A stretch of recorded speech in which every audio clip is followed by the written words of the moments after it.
റാന്നിയിൽ നിന്ന് ഒരു 6 മാസം മുൻപ് ഒരപ്പച്ചനെ കോട്ടയം മെഡിക്കൽ കോളേജിൽ കൊണ്ടുവരികയുണ്ടായിരുന്നു.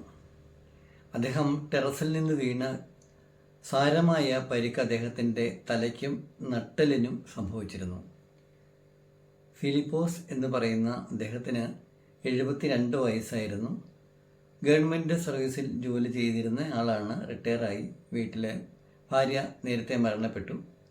മകനും ഭാര്യയുമായിട്ട് മകൻ്റെ ഒപ്പമാണ് താമസിച്ചുകൊണ്ടിരുന്നത്. മകൻ്റെ ഒപ്പം എന്ന് പറഞ്ഞാൽ ഫിലിപ്പോസ് അച്ഛൻ്റെ സ്വന്തം വീടാണ്. മകൻ അദ്ദേഹത്തോടൊപ്പം താമസിക്കുകയാണ്. മകനൊരു പ്രൈവറ്റ് കമ്പനിയിലാണ് ജോലി ചെയ്യുന്നത്. 2ാം നിലയുടെ മുകളിൽ നിന്ന് താഴെ വീണ തലയ്ക്കും നട്ടലിനും നന്നായി അദ്ദേഹത്തിന് പരിക്ക് പറ്റിയിരുന്നു. പക്ഷേങ്കിൽ ദൈവത്തിൻ്റെ കൃപ കൊണ്ട് അദ്ദേഹം മരണപ്പെട്ടില്ല. മരണത്തിൽ നിന്ന് അദ്ദേഹം രക്ഷപ്പെട്ടു. ആശുപത്രിയിൽ കൊണ്ടുവന്ന അന്ന് മുതൽ അദ്ദേഹം മാനസികമായി ആകെ ശാരീരിക വിഷമതകൾ അദ്ദേഹത്തിന് ധാരാളം ഉണ്ടായിരുന്നു. പക്ഷേ അദ്ദേഹത്തിന് ധാരാളം മാനസിക വിഷമം ഉള്ളതായിട്ടാണ് കണ്ടുവന്നത്. എപ്പോഴും കണ്ണുകൾ നിറഞ്ഞിരിക്കുന്നു, എപ്പോഴും ഭയങ്കര വല്ലാത്ത അസ്വസ്ഥതയും അത്തരത്തിലുള്ളൊരു മനോഭാവമായിരുന്നു അദ്ദേഹത്തിന് ഉണ്ടായിരുന്നത്. 3 ആഴ്ചത്തെ ചികിത്സ കോട്ടയം മെഡിക്കൽ കോളേജിൽ 3 ആഴ്ച കണ്ടിന്യൂസ് ആയിട്ട് അദ്ദേഹം കിടന്നപ്പോൾ അതിനുശേഷമാണ് അദ്ദേഹം ഒരു സാധാരണ ലെവലിലേക്ക് 3 ആഴ്ചയ്ക്ക് ശേഷം ഒന്ന് അത്യാവശ്യം കുഴപ്പമില്ലാതെ സംസാരിക്കാം എന്നൊക്കെയുള്ള നിലയിലേക്ക് അദ്ദേഹം എത്തുകയുണ്ടായി. കണ്ടിന്യൂസ് ആയിട്ട് 15 ദിവസത്തിന് മുകളിൽ അദ്ദേഹം ICUവിലായിരുന്നു. അതിനുശേഷമാണ് അദ്ദേഹം സാധാരണ നിലയിലേക്ക് എത്തപ്പെട്ടത്.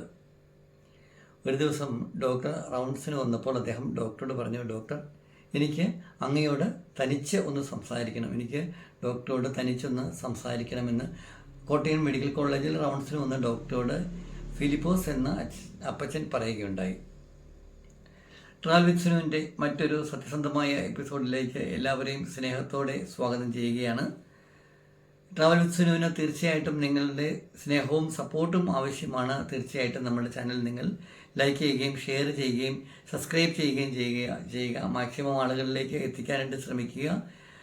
ജീവിതത്തിൽ ഒറ്റപ്പെട്ടു പോയവർക്ക്, ജീവിതത്തിൽ പീഡനങ്ങൾ അനുഭവിക്കുന്നവർക്ക്, വളരെയേറെ യാതനകളും വേദനകളും അനുഭവിക്കുന്ന അച്ഛന്മാരും അമ്മമാരും ഒക്കെ നമ്മുടെ സമൂഹത്തിലുണ്ട്. അവരെ നേരായ വഴിയിലേക്ക് ഒരു ഷെൽട്ടറിലേക്ക് അവരെ എത്തിക്കാനുണ്ട്. അല്ലെങ്കിൽ അവരനുഭവിക്കുന്ന കൊടിയ മാനസികമായിട്ടും ശാരീരികമായിട്ടും അവരനുഭവിക്കുന്ന കൊടിയ പീഡനങ്ങൾ പുറത്തു കൊണ്ടുവരാനും അത് ഒരു പക്ഷേ അത് കണ്ട് അവരുടെ മക്കളോ അല്ലെങ്കിൽ മരുമക്കളോ അവർക്ക് വേണ്ടപ്പെട്ടവരോ കണ്ട് ഹൃദയത്തിൽ 1% ഒരു കരുണയുടെ നീരുറവ പൊടിയുകയും അവരെ തിരിച്ചു വന്ന് കൂട്ടിക്കൊണ്ടു പോവുകയും അവർക്ക് സ്നേഹത്തിൻ്റെയും അല്ലെങ്കിൽ സ്വാതന്ത്ര്യത്തിനെയും ഒക്കെ സാമീപ്യം നൽകുമെന്ന പ്രത്യാശയോട് കൂടിയിട്ടാണ് ട്രാവൽ വിത്ത് സുനു ഇത്തരത്തിലുള്ള കഥകൾ നിങ്ങളിലേക്ക് എത്തിക്കുന്നത്.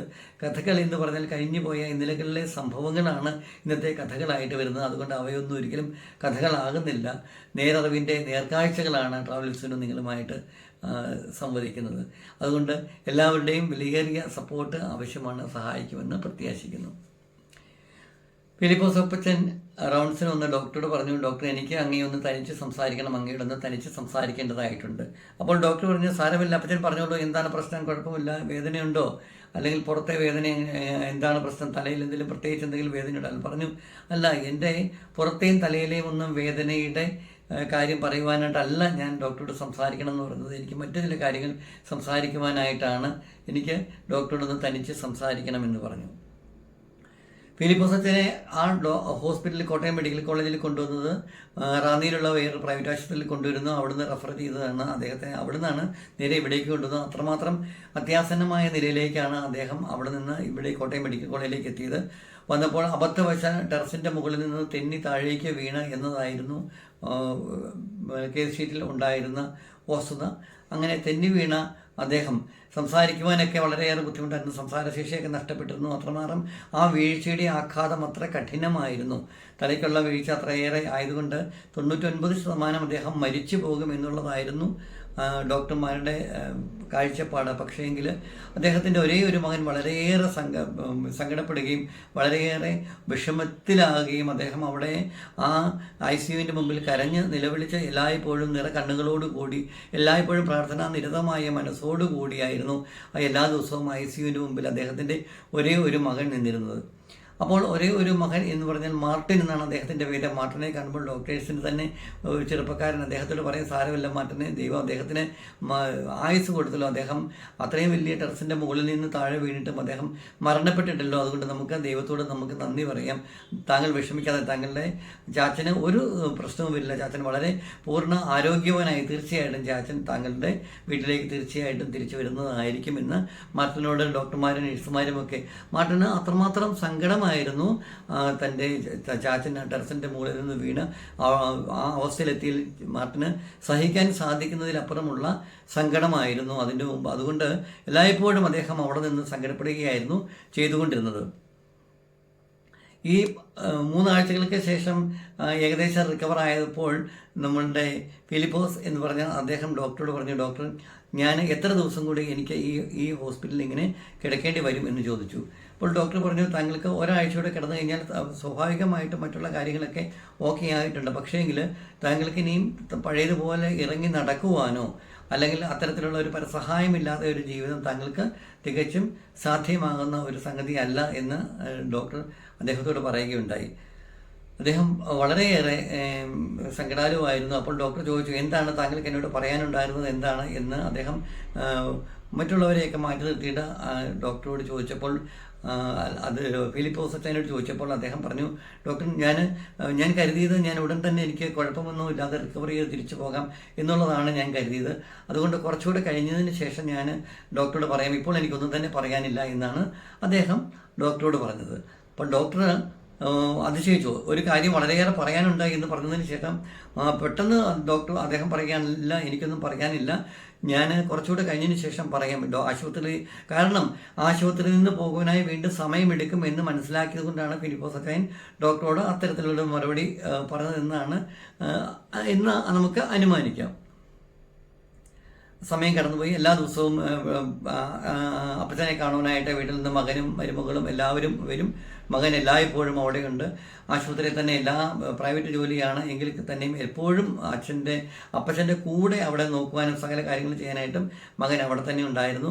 എല്ലാവർക്കും വളരെ സ്നേഹവും മമതയും അദ്ദേഹത്തോട് വളരെയേറെ ബഹുമാനവും ഒക്കെ തോന്നിയ ഒരു സമയമായിരുന്നു അത്. ഒരു ഡോക്ടറോട് ഒരു ദിവസം റൗണ്ട്സ് വന്നപ്പോൾ വീണ്ടും ഫിലിപ്പോസ് അച്ചായൻ പറഞ്ഞു, ഡോക്ടറോട് എനിക്ക് ഒന്നുകൂടെ ഡോക്ടറോട് സംസാരിക്കേണ്ടത് ആവശ്യമുണ്ട്, ഡോക്ടറോട് എനിക്കൊന്ന് സംസാരിക്കണം എന്ന് പറഞ്ഞപ്പോൾ ഡോക്ടർ സ്വകാര്യതയിൽ അദ്ദേഹത്തോട് ചോദിച്ചു, എന്താണ് അപ്പച്ചന് പറയാനുള്ളത്, പറയൂ, എന്തെങ്കിലും അസുഖ വിവരമാണോ, എന്തെങ്കിലും അല്ലാത്ത പ്രത്യേക വിവരമാണോ എന്ന് ചോദിച്ചപ്പോൾ അദ്ദേഹം ഡോക്ടറോട് പറഞ്ഞു, ഡോക്ടർ, എൻ്റെ അസുഖം ഭേദമാകുമ്പോൾ എനിക്ക് വീട്ടിലേക്ക് പോകേണ്ട, എന്നെ മറ്റേതെങ്കിലും ഒരു ഷെൽട്ടറിലേക്ക്, ഓൾഡ് ഏജ് ഹോമിലുള്ള ഷെൽട്ടറിലേക്ക് വേണം എനിക്ക് മാറ്റാനായിട്ട്. ഡോക്ടർ ദയവായി എനിക്ക് അതിനുള്ള സംവിധാനങ്ങൾ ചെയ്തു തരണം. പക്ഷേങ്കിൽ ഡോക്ടർ എൻ്റെ മകനോട് അല്ലെങ്കിൽ വീട്ടുകാരോട് ഞാൻ വീട്ടിലേക്ക് ഞാനായിട്ട് ഇങ്ങനെയുള്ള രീതിയിലേക്ക് പറഞ്ഞു എന്നുള്ള രീതിയിൽ ഡോക്ടർ ഒരിക്കലും പറയരുത്.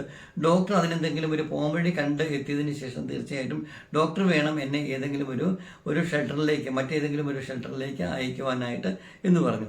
അപ്പോൾ ഡോക്ടർ പറഞ്ഞു, അപ്പച്ചാ, അത് പ്രായോഗികമായിട്ട് ധാരാളം ബുദ്ധിമുട്ടുള്ള കേസാണ്. കാരണം അങ്ങ് വളരെ മുകളിൽ നിന്ന് വീണയാളാണ്. അങ്ങേക്ക് തലയ്ക്ക് സാരമായ പരിക്കേറ്റതിൻ്റെ ഭാഗമായിട്ട് അങ്ങേക്ക് ഇനി നടക്കുക എന്നുള്ള കാര്യം അസംഭവ്യമാണ്. അതുകൂടാതെ തന്നെ അങ്ങേക്ക് നടുവിന് നല്ല പരിക്കേറ്റിട്ടുണ്ട്. അതുകൊണ്ട് ഇനി പഴയതുപോലെ നടന്നു പോകുവാനോ അല്ലെന്നുണ്ടെങ്കിൽ എഴുന്നേറ്റിരിക്കുവാനോ ഒക്കെ അങ്ങേക്ക് വല്ലാത്ത ബുദ്ധിമുട്ടായിരിക്കും. ഇനി ഇങ്ങനെ കിടന്നുള്ള ഒരു ജീവിതചര്യയാണ് മുന്നോട്ട് കൊണ്ടുപോകേണ്ടത്. പറയുന്നത് കൊണ്ടൊന്നും വിചാരിക്കരുത്, അച്ഛൻ വിഷമിക്കേണ്ട. അങ്ങനെയാണ് ഇനി നമുക്ക് മുന്നോട്ട് പോകാനായിട്ട് സാധിക്കത്തുള്ളൂ. 1 മാസം കഴിഞ്ഞ് അപ്പച്ചൻ റിക്കവർ ചെയ്ത് കഴിഞ്ഞാൽ ഈ പ്രായമായതുകൊണ്ട് നട്ടലിനേറ്റ ക്ഷതവും തലക്കേറ്റ ക്ഷതവും അപ്പച്ചന് വളരെയേറെ കൂടുതലാണ്. അതുകൊണ്ട് അപ്പച്ചന് ആരെങ്കിലും, അതുപോലെ ഹോം നേഴ്സോ മറ്റുള്ള ആളുകളോ ആരെങ്കിലും ശുശ്രൂഷിക്കേണ്ടത് അത്യന്താപേക്ഷിതമാണ്. അതുകൊണ്ട് നമുക്ക് വീട്ടിലേക്ക് തന്നെ പോകേണ്ടതായിട്ടാണ് ഉള്ളത് എന്ന് പറഞ്ഞു. അപ്പോൾ അപ്പച്ചൻ്റെ 2 കണ്ണുകളും നിറഞ്ഞു തുളുമ്പി അദ്ദേഹം വളരെയേറെ ശക്തമായിട്ട് അദ്ദേഹം കരയാൻ തുടങ്ങി. അപ്പോൾ ഡോക്ടർ പറഞ്ഞു, വേണ്ട, അപ്പച്ചൻ ഇത്രയേറെ സ്നേഹമയനായിട്ടുള്ള അല്ലെങ്കിൽ ഇത്രമാത്രം കരുതലുള്ളൊരു മകനുണ്ടല്ലോ, ഞാൻ അദ്ദേഹവുമായിട്ട് ചർച്ച ചെയ്യാം. അദ്ദേഹവുമായിട്ട് ചർച്ച ചെയ്തതിന് ശേഷം അപ്പച്ചൻ്റെ ഈ ആഗ്രഹം, ഞാൻ അപ്പച്ചൻ അവരെ ബുദ്ധിമുട്ടിപ്പിക്കാൻ ആഗ്രഹിക്കുന്നില്ല എന്നുള്ള കാര്യം മേ ബി അത്രമാത്രം മകനോട് സ്നേഹമുള്ളത് കൊണ്ടായിരിക്കാം അപ്പച്ചൻ അങ്ങനെ ഒരു തീരുമാനമെടുത്തത്. ഞാൻ അദ്ദേഹത്തോട് സംസാരിച്ചിട്ട് വിഷമിക്കാത്ത രീതിയിൽ, വേണ്ട രീതിയിൽ ഒരിക്കലും നമുക്ക് എന്തെങ്കിലും കാര്യങ്ങൾ ചെയ്യാമെന്ന് പറഞ്ഞ് പറഞ്ഞ് ഡോക്ടർ മുന്നോട്ട് പോകാൻ ശ്രമിച്ച സമയത്ത് അദ്ദേഹം പറഞ്ഞു, അദ്ദേഹത്തിന് കൈകൾ ഉയർത്തുവാനോ അല്ലെങ്കിൽ പിടിച്ചിരുത്തുവാനോ ഒന്നും പറ്റില്ലല്ലോ. ഡോക്ടറെ അദ്ദേഹം വീണ്ടും വിളിച്ചു. വിളിച്ചപ്പോൾ ഡോക്ടർ പറഞ്ഞു, ഡോക്ടറെ, ഈ കാര്യം ഞാൻ അങ്ങയോട് ഈ കാര്യം ആവശ്യപ്പെട്ടത് ഒരു കാരണവശാലും അങ്ങ് എൻ്റെ മകനോട് ഒരിക്കലും സംസാരിക്കരുത്, മകനുമായി ഈ കാര്യം അങ്ങ് ചർച്ച ചെയ്യുകയേ ചെയ്യരുത്. ദയവ് ചെയ്തിട്ട് അത്തരത്തിലൊരു ദയവുണ്ടാകണം, എന്നെ അത്തരത്തിൽ ഒരു കനിവുണ്ടാകണമെന്ന് ഡോക്ടറോട് ഫിലിപ്പോസ് അപ്പച്ചൻ പറയുകയുണ്ടായി. അങ്ങനെ പറയുന്നത് കേട്ടപ്പോൾ എന്തുകൊണ്ടായിരിക്കാൻ അപ്പച്ചൻ മകനോട് ഇത് പറയേണ്ട എന്ന് വിചാരിച്ചപ്പോൾ ഡോക്ടർക്ക് തോന്നിയത് സ്വാഭാവികമായിട്ടും ഒരു അച്ഛൻ്റെ വിഷമം കൊണ്ട്, അല്ലെങ്കിൽ മകൻ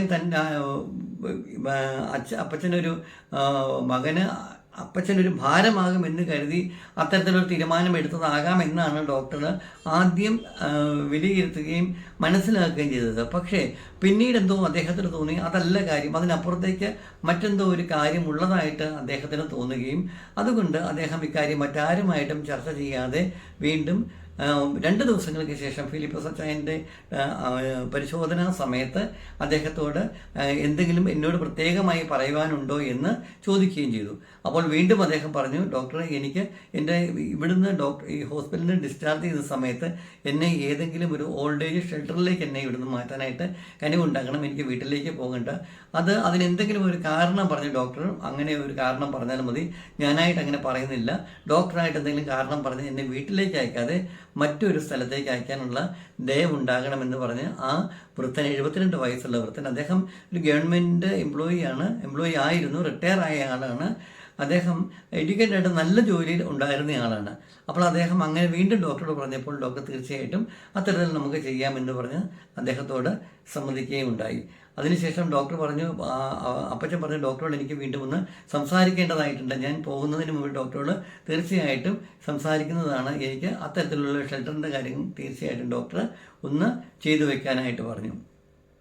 അപ്പച്ചൻ്റെ ആഗ്രഹപ്രകാരം ഡോക്ടർ അദ്ദേഹത്തിൻ്റെ മകനെ വിളിച്ചിട്ട് പറഞ്ഞു, ഇന്നുപോലെയാണ്, അദ്ദേഹത്തിന് റിക്കവറൊക്കെ ആയിട്ടുണ്ട്, പക്ഷേ വീട്ടിലേക്ക് കൊണ്ടുപോകാൻ പറ്റുന്ന സ്ഥിതിയല്ല, നന്നായി മെഡിക്കൽ കെയർ വേണ്ട ഒരു സിറ്റുവേഷനാണ് അദ്ദേഹത്തിനുള്ളത്. അതുകൊണ്ട് അദ്ദേഹത്തിന് അത്തരത്തിലുള്ള 1-2 സെൻറ്റേഴ്സ് ഉണ്ട്, ഞാൻ ആ സെൻറ്ററിലേക്കാണ് റെഫർ ചെയ്യുന്നത്. തൽക്കാലം അദ്ദേഹത്തെ വീട്ടിലേക്ക് കൊണ്ടുപോകേണ്ട കാര്യമില്ല, അദ്ദേഹത്തിൻ്റെ സെറിബെല്ലത്തിനൊക്കെ വളരെ കാര്യമായുള്ള ക്ഷതമേറ്റിട്ടുണ്ട്, അതുകൂടാതെ തന്നെ നട്ടലിനും ക്ഷതമേറ്റിട്ടുണ്ട്. അതുകൊണ്ട് കീപ്പ് ഓൺ ട്രീറ്റ്മെൻറ്റിൻ്റെ ആവശ്യമുണ്ട്. അതുകൊണ്ട് അപ്പച്ചനെ വീട്ടിലേക്ക് കൊണ്ടുപോകാതെ ആ സെൻറ്ററിലേക്ക് മാറ്റുന്നതായിരിക്കും ഉചിതം എന്ന് പറഞ്ഞു. അപ്പോൾ ഡോക്ടറുടെ മറുപടി കേട്ടിട്ട് അദ്ദേഹം പറഞ്ഞു, അത് സാരമില്ല, ഞാൻ അതിന് വേണ്ടിയുള്ള ട്രീറ്റ്മെൻറ്റ് മറ്റുള്ള കാര്യങ്ങൾ എത്രയാണോ ഞാൻ അവിടെ ചെയ്തോളാം, അങ്ങനെ മാറ്റണം അങ്ങനെയാണ് എങ്കിൽ മറ്റുള്ളൊരു പ്രൈവറ്റ് സ്ഥാപനത്തിലേക്ക് മറ്റുള്ളിടത്തേക്ക് എനിക്ക് അപ്പച്ചനെ മാറ്റാവുന്നതേ ഉള്ളൂ, ഞാൻ അത്തരത്തിലുള്ള രീതിയിലേക്കുള്ള കാര്യങ്ങൾ ചെയ്തുകൊള്ളാം. ഞാൻ അപ്പച്ചനെ വീട്ടിലേക്ക് കൊണ്ടതിന് ശേഷം പിന്നീട് ആലോചിച്ചിട്ടാണ് ഭാര്യയൊക്കെ ആയിട്ട് ആലോചിച്ച് കുടുംബക്കാരുമൊക്കെ ആലോചിച്ചിട്ട് ഞാൻ വേണ്ട രീതിയിൽ കൈകാര്യം ചെയ്തുകൊള്ളാം എന്നാണ് മകൻ ഡോക്ടറോട് പറഞ്ഞത്. ഈ ഡോക്ടറോട് പറഞ്ഞ മറുപടി അതുപോലെ തന്നെ അദ്ദേഹത്തെ അറിയിക്കുകയും, അപ്പോൾ അദ്ദേഹം വീണ്ടും ഡോക്ടറോട് പറഞ്ഞു, യാതൊരു കാരണവശാലും ഞാൻ മകൻ്റെ കൂടെ പോവുകയില്ല, എനിക്ക് മകൻ്റെ കൂടെ പോകാനായിട്ട് സാധിക്കില്ല. ഡോക്ടർ പറഞ്ഞു, അങ്ങയുടെ ഒരേ ഒരു മകനാണ്, എല്ലാ സംവിധാനങ്ങളും ഉണ്ട്, അവിടെ അവർ അപ്പച്ചന് വേണ്ടിയിട്ട് 1-2 ഹോം നേഴ്സിനെ അറേഞ്ച് ചെയ്തുകൊള്ളും, എല്ലാ മരുന്നുകളും എല്ലാ സംവിധാനങ്ങളും അവിടെ ഓർഗനൈസ് ചെയ്തു തരും, പിന്നെ എന്തുകൊണ്ടാണ് മകൻ്റെ കൂടെ പോകാത്തത് എന്ന് പറഞ്ഞപ്പോൾ ഡോക്ടറോട് അപ്പച്ചൻ പറഞ്ഞു, ഡോക്ടർ, എനിക്ക് വാക്ക് തരണം, ഞാൻ പറയുന്ന ഈ സ്റ്റേറ്റ്മെൻറ്റ് ആരോടും ഡോക്ടർ ഒരിക്കലും പുറത്തേക്ക് പറയുകയും ചെയ്തതെന്നൊരു വാക്ക് എനിക്ക് തരികയാണെങ്കിൽ ഞാൻ അതിന് കാരണം പറയാമെന്ന് പറഞ്ഞപ്പോൾ ഡോക്ടർ പറഞ്ഞു, തീർച്ചയായിട്ടും എന്നോട് തുറന്ന് പറഞ്ഞുള്ളൂ, ഞാനങ്ങനെ ഇദ്ദേഹം പറയുന്നത് മറ്റാരോടും ഞാൻ പറയുകയില്ല എന്ന് പറഞ്ഞപ്പോൾ പറഞ്ഞു, എൻ്റെ ഒരേ ഒരു മകൻ ടെറസിൻ്റെ മുകളിൽ നിന്ന് ഞാൻ അവിടെ നിന്ന സമയത്ത് എന്നെ പുറകിൽ നിന്ന് തള്ളി താഴേക്കിടുകയാണ് ഉണ്ടായതെന്ന്. ഡോക്ടർ ഞെട്ടിപ്പോയി. അല്ല, അപ്പച്ചൻ സ്ലിപ്പായി താഴെ വീണതാണ് എന്നുള്ളതാണല്ലോ നമ്മുടെ ഇവിടുത്തെ സ്റ്റേറ്റ്മെൻറ്റ് എന്ന് പറഞ്ഞു. അല്ല, എനിക്ക് വളരെ വ്യക്തമായിട്ട് സ്പഷ്ടമായിട്ടും അറിയാം, എൻ്റെ മകൻ എന്നെ ടെറസിൻ്റെ മുകളിൽ നിന്ന് തള്ളി താഴേക്കിട്ടതാണ്. കാരണം എൻ്റെ വീടും സ്ഥലവും ഇരിക്കുന്ന 1 ഏക്കർ 70 സെൻറ്റ് സ്ഥലവും അതിൻ്റെ കൂടെയുള്ള വേറൊരു 22 സെൻറ്റ് സ്ഥലം, 1 ഏക്കർ 92 സെൻറ്റ് സ്ഥലം അവൻ്റെ പേരിലേക്ക് മാറ്റി കൊടുത്തിട്ടില്ല ഇതുവരെ. ആ സ്ഥലം അവൻ്റെ പേരിലേക്ക് മാറ്റി കൊടുക്കാനായി വീട്ടിലൊരു സംസാരമൊക്കെ ഉണ്ടായിരുന്നു. അതിന് കുറച്ച് ദേഷ്യവും ഒച്ചപ്പാടും ബഹളവും ഒക്കെ സംസാരമധ്യേ ഉണ്ടാകുകയുണ്ടായി. അതിന് ശേഷമാണ് 2 ആഴ്ചയ്ക്ക് ശേഷമാണ് ഈ സംഗതി സംഭവിച്ചത്. കാരണം എൻ്റെ പേരിലുള്ള പ്രോപ്പർട്ടി എൻ്റെ കാലശേഷം മാത്രമാണ് ആ 1 ഏക്കർ 92 സെൻറ്റ് സ്ഥലം വീടടക്കം അവന് ലഭ്യമാകാൻ പാടുള്ളൂ എന്ന രീതിയിലാണ് ഞാൻ വിൽപ്പത്രം തയ്യാറാക്കിയിരിക്കുന്നത്. അത് പക്ഷേ പോരാ, അവന് അതിന് മുൻപിൽ അതിൻ്റെ പേരിലേക്ക് ആക്കി കൊടുക്കാനുള്ള സംവിധാനത്തിൽ അത്തരത്തിലേക്ക് ചെയ്യുകയോ അല്ലെന്നുണ്ടെങ്കിൽ അങ്ങനെ ചെയ്തില്ല എങ്കിൽ തീർച്ചയായിട്ടും എൻ്റെ മരണം വരെ അവൻ അതിനുവേണ്ടി കാത്തിരിക്കേണ്ടി വരും. അത് അത്തരത്തിലുള്ള ഒരു പ്ലാനിങ്ങിൻ്റെ ഭാഗമായിട്ടാണ് ഞാനിവിടെ തലയടിച്ച് നടുവടിച്ച് താഴെ വീഴുകയും മരിക്കാതെ ഇപ്പോൾ രക്ഷപ്പെട്ട് ഈ ആശുപത്രിയിൽ കിടക്കുകയും ചെയ്യുന്നതെന്ന് ഓർത്തോണം. ആ അപ്പച്ചൻ്റെ ഒരേ ഒരു മകനാണ്. ആവശ്യത്തിന് നന്നായിട്ട് ഇഷ്ടംപോലെ പ്രോപ്പർട്ടിയൊക്കെ ഉള്ള ആളുകളാണ്. ആ വീടും 1 ഏക്കർ 92 സെൻറ്റ് സ്ഥലവും മാത്രമാണ് ബാക്കിയുള്ളത്. അത് കൂടാതെ ധാരാളം സ്ഥലമൊക്കെ ഉണ്ട്. ഇദ്ദേഹം ഒരു ഗവൺമെൻറ് എംപ്ലോയി ആയിരുന്നു. മകൻ ഒരു പ്രൈവറ്റ് സ്ഥാപനത്തിൽ ജോലി ചെയ്യുന്നു. മകൻ്റെ ഭാര്യ അത്യാവശ്യം നല്ല പോസ്റ്റിൽ ജോലി ചെയ്യുന്നയാളാണ്.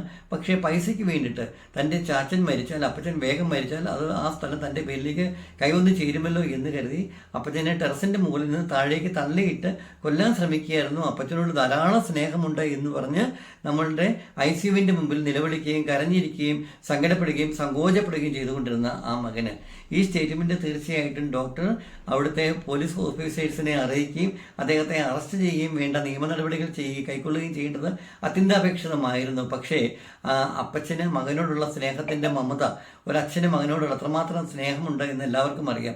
അതുകൊണ്ട് ഒരിക്കലും അദ്ദേഹമായിട്ട് ഒരു പരാതി പറയുകയോ അല്ലെന്നുണ്ടെങ്കിൽ മകന് ഇത്തരത്തിലുള്ള അബദ്ധത്തിൽ സംഭവിച്ചതാണ് എന്നുള്ള സംഗതി അതുപോലെ തന്നെ ഇരിക്കട്ടെ എന്ന് കരുതുവാനാണ് ആ അച്ഛനും താല്പര്യപ്പെട്ടത്.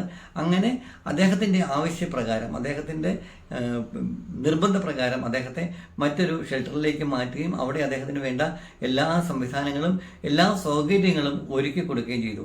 മകൻ പക്ഷേ അതിൻ്റെ പേരിൽ ധാരാളം പ്രശ്നങ്ങൾ ഉണ്ടാക്കുവാനായി തുനിയുന്ന ഒരവസ്ഥ വന്നപ്പോൾ ഡോക്ടർ മകനോട് പറഞ്ഞു, താങ്കൾ അത്തരത്തിലുള്ള എന്തെങ്കിലും നിലപാടുകൾ എടുക്കുകയാണെങ്കിൽ എനിക്ക് താങ്കളെ പോലീസിൽ ഏൽപ്പിക്കേണ്ടി വരും എന്ന് പറഞ്ഞതുകൊണ്ട് മാത്രം മകൻ അവിടെ നിശബ്ദനാകുകയായിരുന്നു ചെയ്തത്.